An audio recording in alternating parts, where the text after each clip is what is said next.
loan programs, what's the differences? When do we, as a lender, when do we use one program versus the other?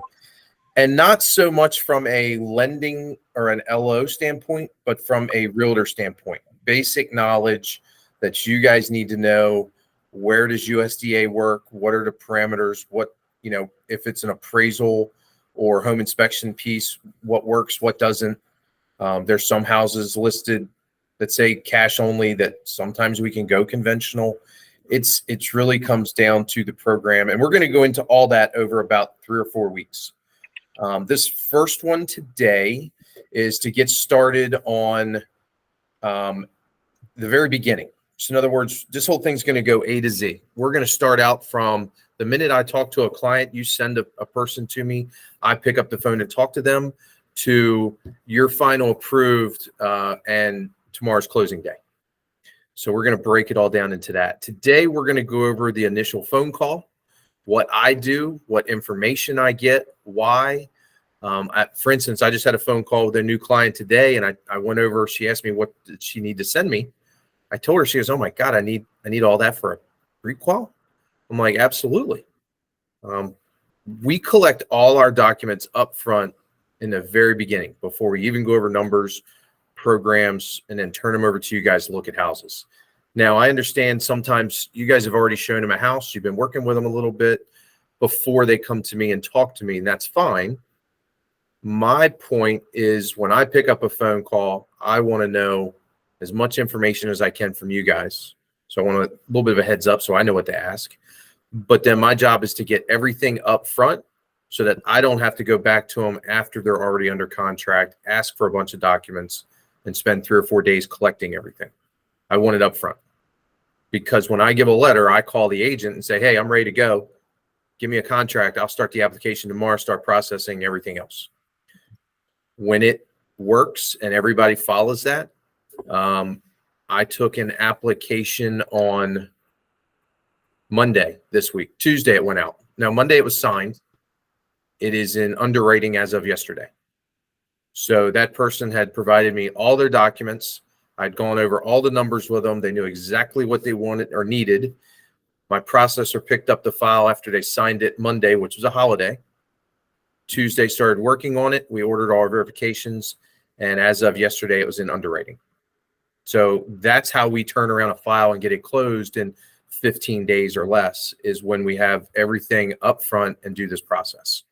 So that's kind of what I wanted to make you guys aware of and let you know how we work. That way, when someone comes to you and says, well, I just don't understand why I got to give them all this info, you can explain it to them as well. Because 9 times out of 10, they're coming to you guys to ask questions, not me. You're picking up the phone after you talk to them and asking me and then relaying it back to them.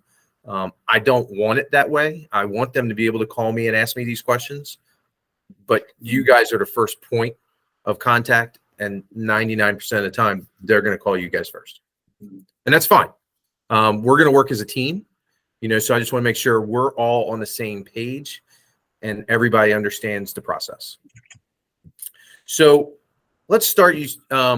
You send me a client, I pick up the phone, I introduce myself, my conversation. I'm just going to go through my conversation with them because I do it for every single person. I want you to know what I talk to them about. The first thing I do is if I've got a background information on them, great. But I talk to them about, do you have any specific questions? Have you bought a home before? If they haven't, I go through my process. My process as a lender is to get information from you so that I can pull credit, look at income, verify all that information that you provide to me. And then I put together specific numbers for programs so that I can outline monthly payments, cash to close, and go over options for you in certain areas. At that point, I ask them, do you have a specific property in mind? Or do you have a payment that you do not want to exceed? In other words, where is your happy place? That gives me a starting point. Because a lot of times I may qualify somebody for $500,000, but they only want a $2,500 payment. So that's fine if you've got, $200K to put down. But those are questions I want to know so up front I can adjust my numbers initially. We'll talk about down the road and how I change it. So let me show you The information I collect goes into what is called a 1003. A 1003 is a formal loan application that is not populated. Can everybody see that? Yep. Okay. So this is an application form. You'll see right in the middle, borrower, co-borrower, their information goes on there. I fill out as much as I can. I get their full name, their social, whether a junior, senior, first, second, social, date of birth, cell phones. Are you married? Are you not? There's certain things I can ask. There's certain things I can't ask. It leads me to more questions. The biggest thing, and we'll talk about this too today, is getting information from a borrower without specifically asking them a point blank question. And that's kind of the trick of sales, is finding out your client's needs by listening and asking them certain questions that'll give you everything you need. So I can't come out and ask them anything other than what's on this. In other words, are you married, unmarried, separated? That's it. Honestly, I'm not supposed to ask them if they're paying child support. I'm not supposed to ask them if they pay alimony, which is the craziest thing in the world. But I know to ask for it. Now that if they're separated, I'm going to ask them a question in my doc request. Please provide divorce decree, child support documents. If they don't have it, they don't have it. I can't ask them point blank, which is, again, crazy. Emails, everything right down the line. If we have two borrowers, and a lot of conversations I have with borrowers are, well, it's two of us, but I want to see what I qualify for, and maybe both of us, I don't know. The best way for me to go about this, and everything I tell everybody, is let's look at both of you first. I'll analyze the file for both of you or for just you. Whichever way is best and gets you into the opportunity or the house that you want, that's what we have to look at. Some people cannot afford it on their own. They need the other income. Stefan, your client's perfect example. Mm-hmm. Not the best credit in the world. One's a 780, another one's a 638. I can approve and get them in a home with that 638. It's a difference of 6.5 interest rate versus 7.25. They cannot afford separate. So they understand that. I met with them. I went over it. He understands and is fine with it. He knows that moving forward, he's going to either refinance or, whatever it can do once we get credit up. So address, we need 2 years history of everything. So that's one of the things I ask. A lot of people get upset about that. Why do you need all this info? 2-year history, just to show if you've been renting for 2 years, are you living with parents? It shows a history of bouncing around, which, just like a job, we need a 2-year history. All of that is important. I have a file closing today, which the underwriter, we sent to a different bank for underwriting. They underwrite it for us. Because his lease ended on December 15th, I needed to update his address. Where was he living? How was he residing? If he was no longer there, where was he? Does he have a long-term obligation? Did he sign a new lease? Everything else. That's the sort of thing they're looking for. And then credit, we pull credit and pull that in, import all their liabilities. With regards to credit, and we're going to talk about this in other sessions, we do a soft pull or a hard pull. Every single client that comes to me, if they don't have a specific house in mind and they're not writing that day, we do a soft pull because it does not impact your credit. That's probably, 1 out of 5 people that you talk to probably say, well, I don't really want to talk to a lender. I don't want my credit dinged right now. I'm working on it. I'm doing this. I'm doing that. Rest assured, a soft pull does not impact your credit. It's the best way for us to evaluate where you're at now and how long it's going to take you to get to the point you can buy a house. Are you driving around and showing somebody houses that can't buy credit-wise for 6 months? Or are they ready next month? And yes, you can probably show them houses now. It's very important with those clients. So that's a conversation to have with somebody. Is soft pull credit, not a problem, won't impact your credit. No one's going to call you, no telemarketers, your information's not sold. Okay. Sorry, Darren, do you need a hot pull for pre-approval? No, I do not. Particular. I need a hard pull in order to send it into processing. So if I give a prequal, let's say you take Esther, you had a client from 3 months ago, let's say. They've been going along all this time. I pre-approved them. You've been writing offers. I do not repull credit. Okay, that's just when we're ready to start up the whole Correct. thing. If you get a contract accepted, Right. send me a contract. I then have to update their credit to a hard pull and move it in. Okay, got you. Okay. And it's a conversation I'm actually learning to have with people of, hey, this is a soft pull. I need to pull another one at the end. Someone in my office just had one where he did a soft pull 45 days ago. They went back and did a hard pull yesterday and a car showed up. So people need to realize that just because you're not buying a house now, the same rules apply. If you are going to buy something, it's fine. Make sure you tell me. Make sure we analyze it to see whether or not it's going to impact your buying power and your prequal. So that, the conversation, if you, the average time now for a client is not 45 days, it's 6 months or longer. So that's a big thing. All right. Sorry, let me get that off of there. Okay. So this is just loan program information that we input, what they're trying to do, what type of loan. It's a purchase. It is primary residence, everything along the lines, or it could be a second home or investment.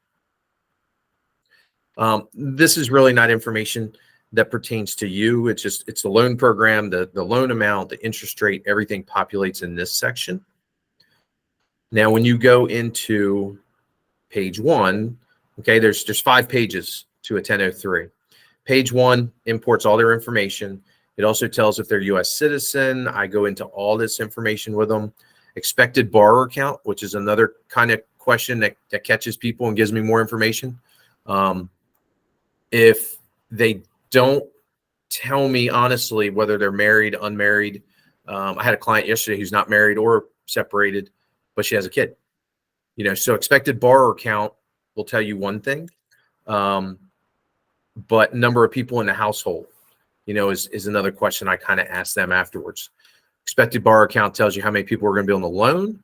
Expected number in the household tells me kids, grandparents living with them that aren't on the loan, parents, that sort of thing. Some of those things are good for income limits like USDA and first-time homebuyer programs. More people in the house, the higher your income can be for qualifying. So that's something we really need to know. And keep that in mind. In a few minutes, we're going to go into questions when you interview a client and things I need to know. So married, separated, unmarried, we asked about that. Dependents. This is the one thing. We get this off of taxes, but I will ask them, how many dependents do you have? They may say 1, that could be a wife that doesn't work. They may say 4, and then I'll ask them ages. If they're 16 and over, I got to find out about income if we're doing income-based loans. So all this is information that I am asking them day one so that I know or have a better idea of what programs I'm going to look at for qualifying.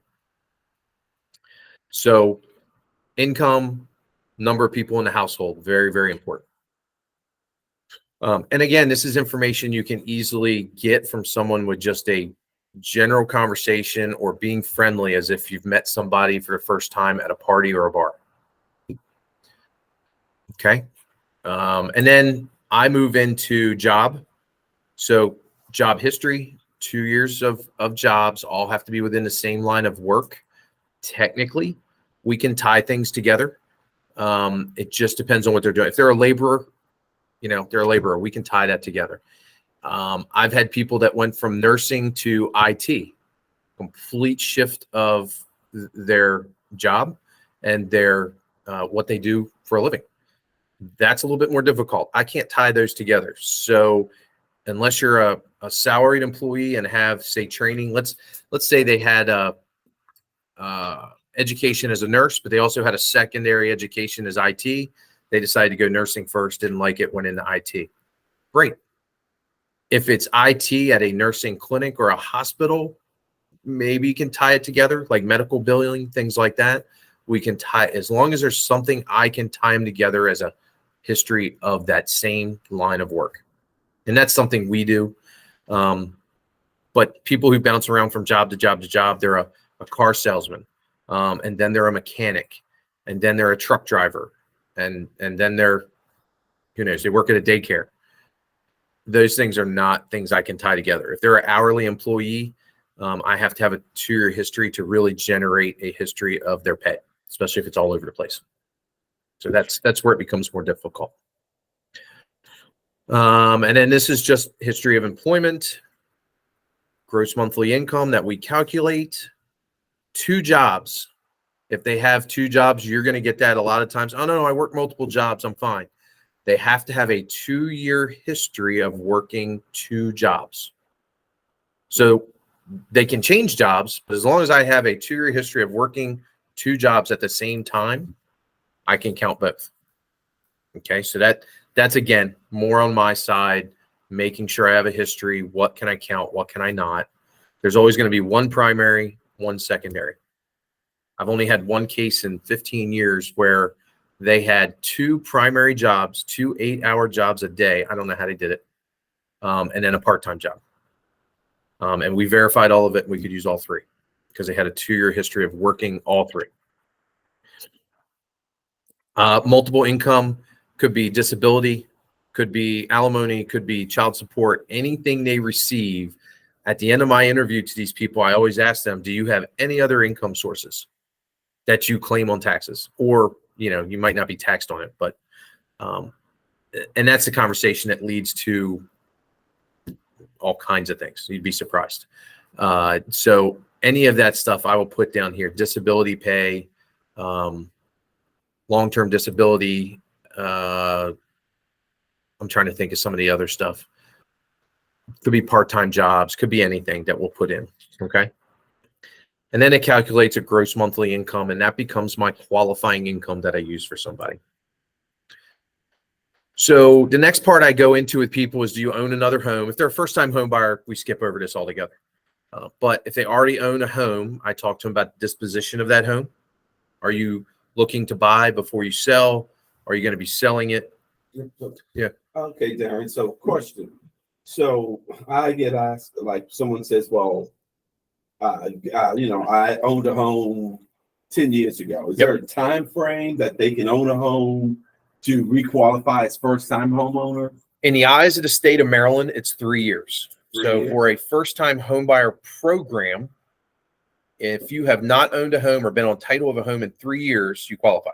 Okay. Everybody on the loan must be a first-time homebuyer for that program. So your parents can't co-sign for you and use it.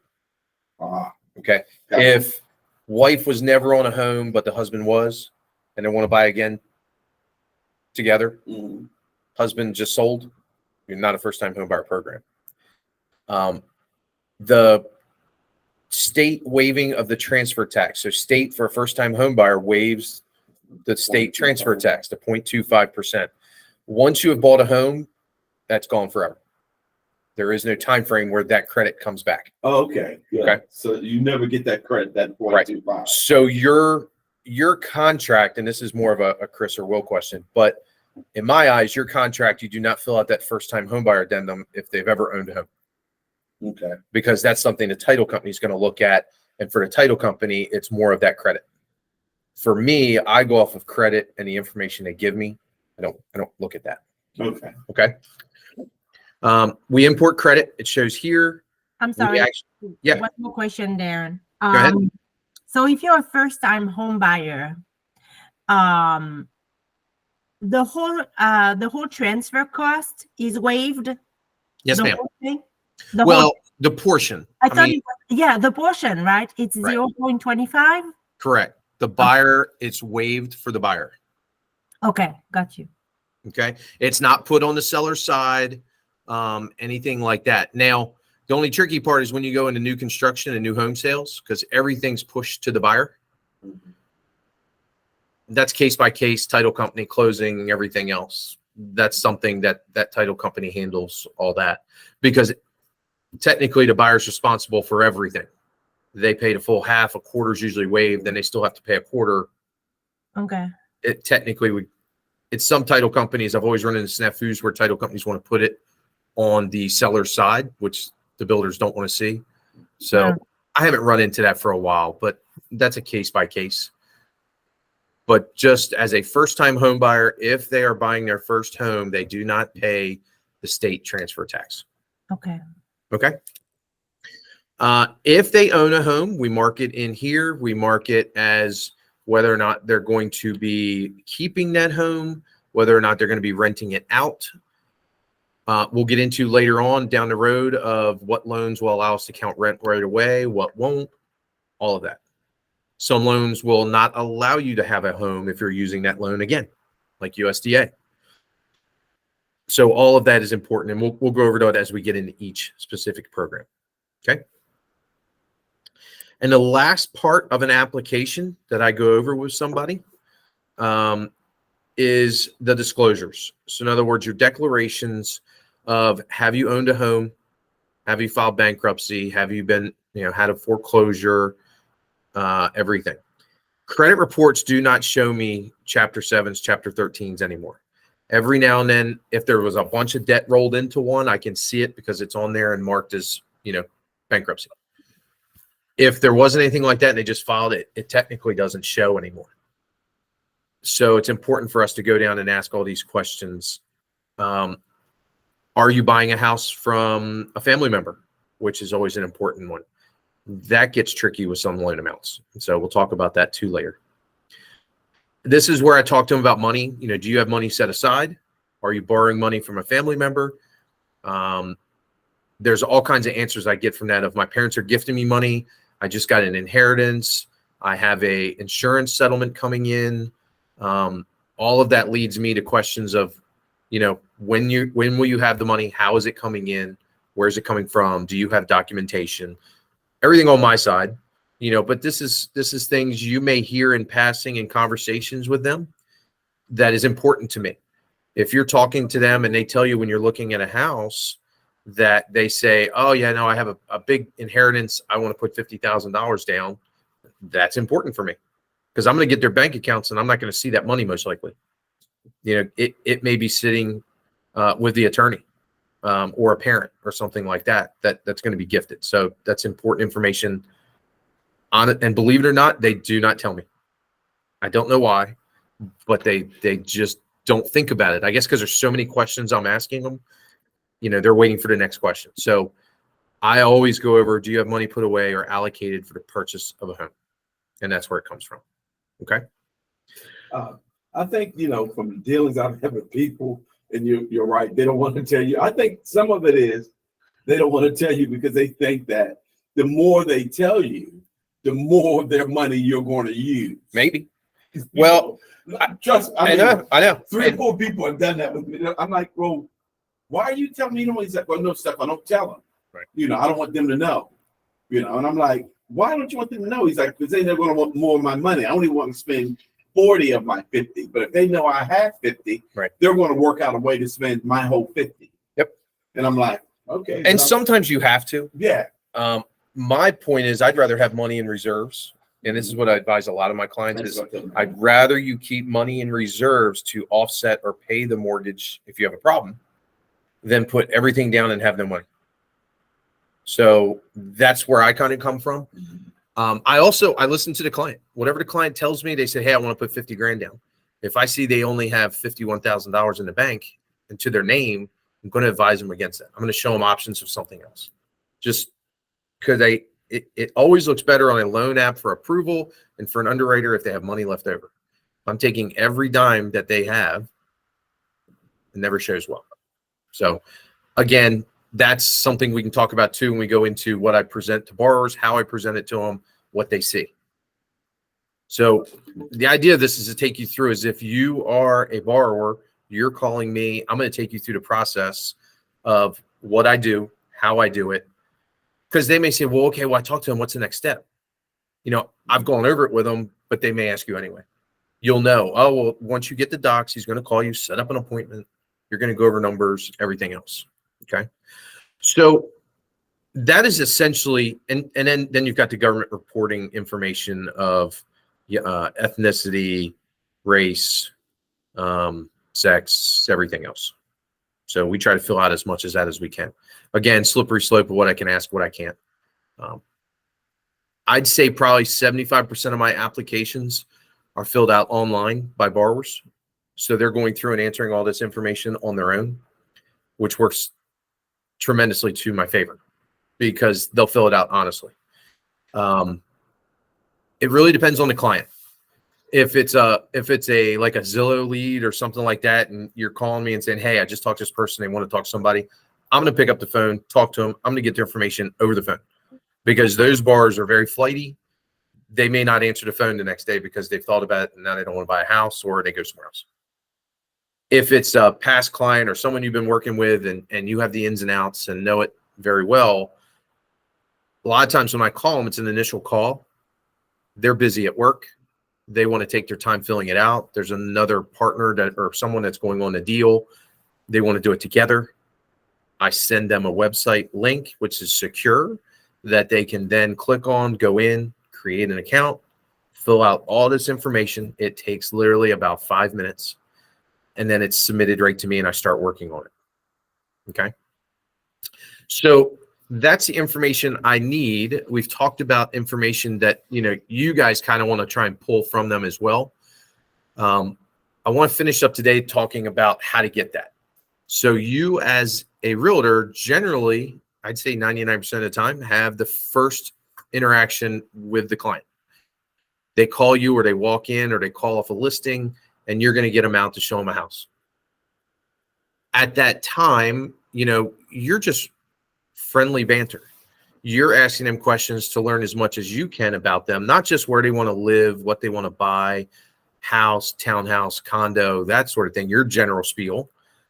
But along the way, you might want to talk to them about financial situation without asking that. For instance, let's say you have a couple and they're young, no kids. You just want in general, what do you guys do for a living? If they tell you, oh, we're both engineers on base, not a red flag. It's actually really good. They probably have good credit. They probably both make really good income. But at the same time, that's something that should click and remember for me, because it's going to tell me right away, they're not going to qualify USDA.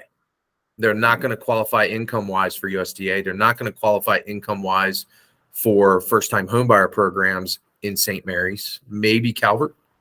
But I can tell you, 2 engineers, and this happens a lot, 2 engineers on base are making at least 130 to 150 as a household. So that's important for me because then I start talking about conventional loans. I start talking about down payment. Do you guys have money put away? That sort of thing. I don't skip over other programs. I tell them they're out there, but I also say, it's really depending on income, household income, whether or not you qualify. There's our options, but we'll look at everything for you. So income's a big thing.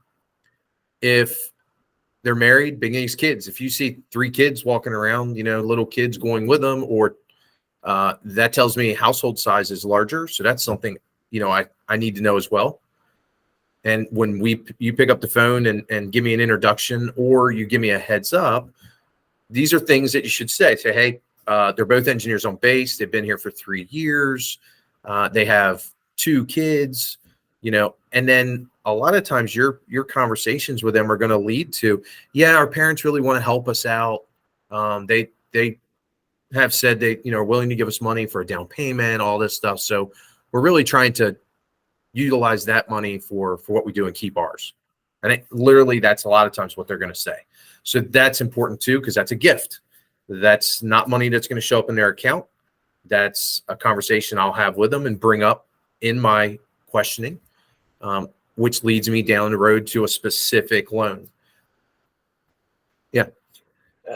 You brought this up twice, and I'm a little confused. Well, I don't know. I'm real confused, probably. But so why does the number of kids in the house make a difference again? Yep. So USDA and Maryland's first-time homebuyer program both go off of household size and income. Oh. And it goes off of median incomes for the county and area. They basically say USDA looks at it as 1 to 3. So 1 to 3 people in a household have one income level. Okay. 5 and above, it's a higher income level. So let me try and pull this up and I'll show you guys while I'm talking. CDA or MMP has the same thing. Theirs is broken down a little bit differently. Let me do this and I'll share my screen. I'm going to bring up a document for you guys to see. So I'm sharing that.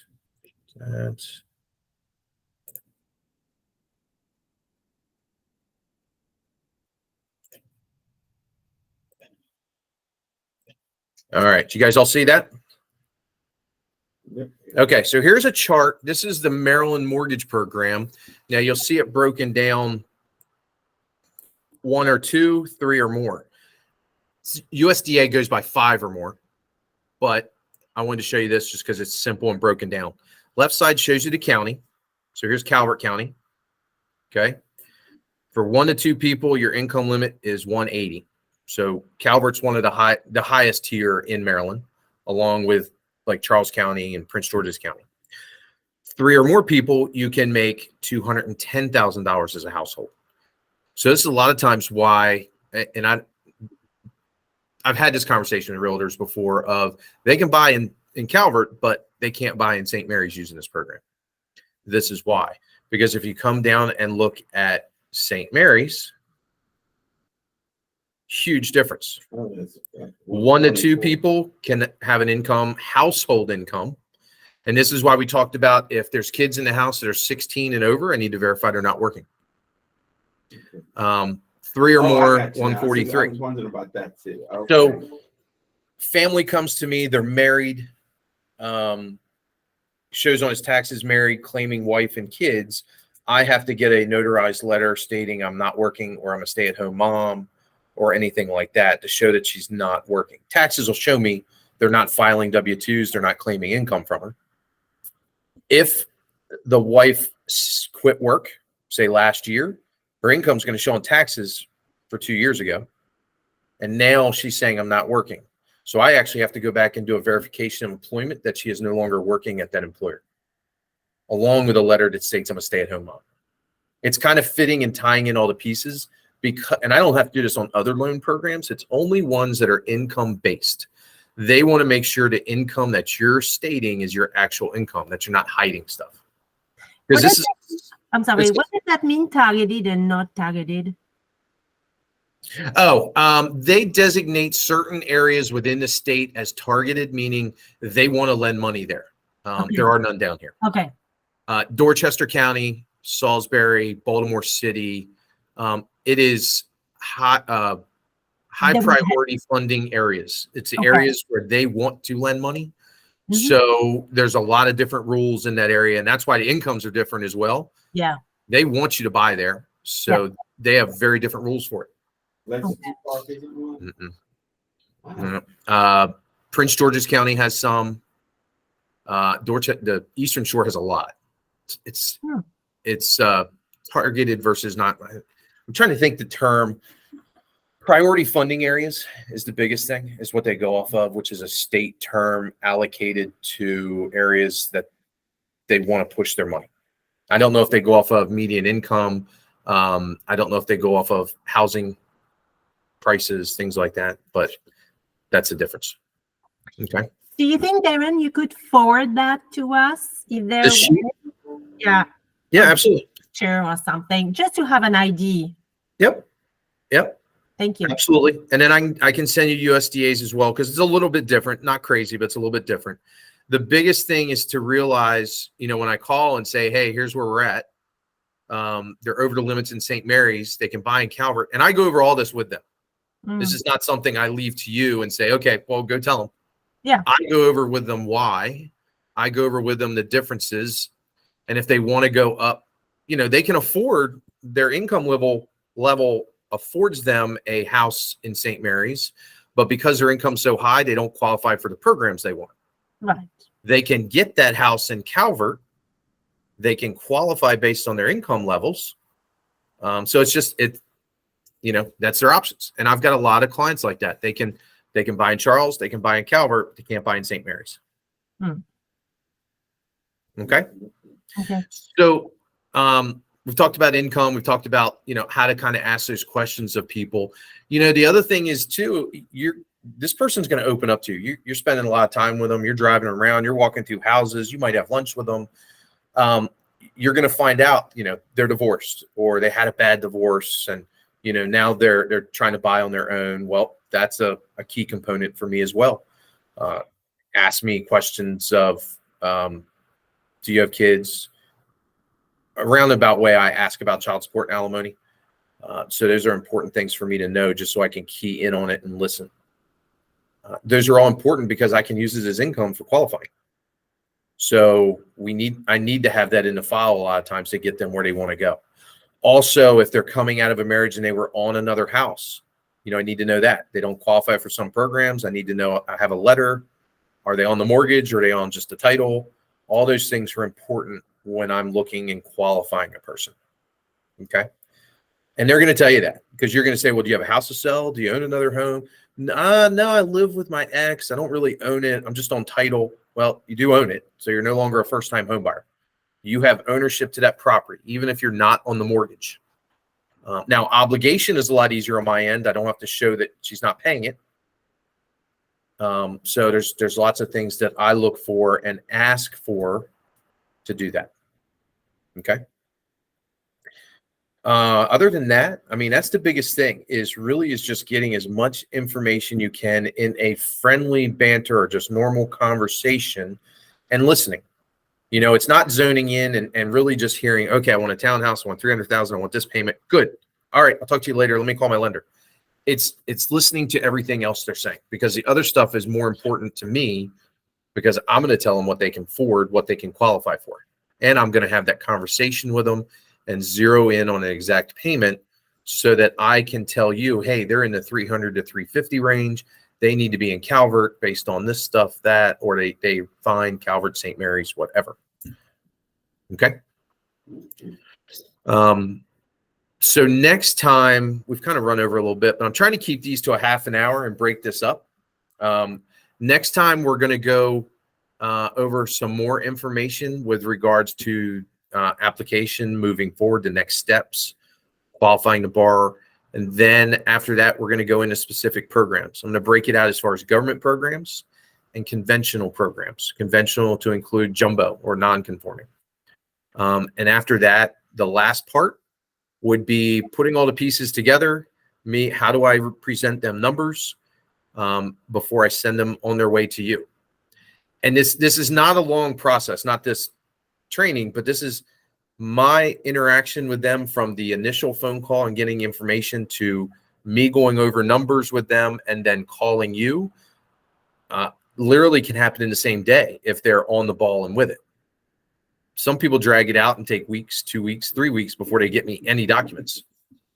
Meanwhile, they're blowing your phone up and wanting to go see a house, and I don't know what to tell them. I haven't gone over numbers with them. They don't know what payments are, nothing. I generally do not go over any of that until I know exactly what they can qualify for, because I don't want to tell them, what the payment is on a $500,000 house until I know they qualify.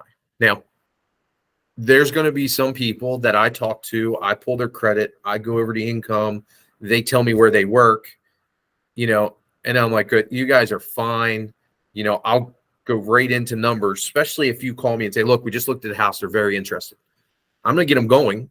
Chris, Will, you guys had one of these a while back, and I had another one last weekend from another agent that I look at their info and they're perfect. Like, you guys are great. You just finished getting me these docs.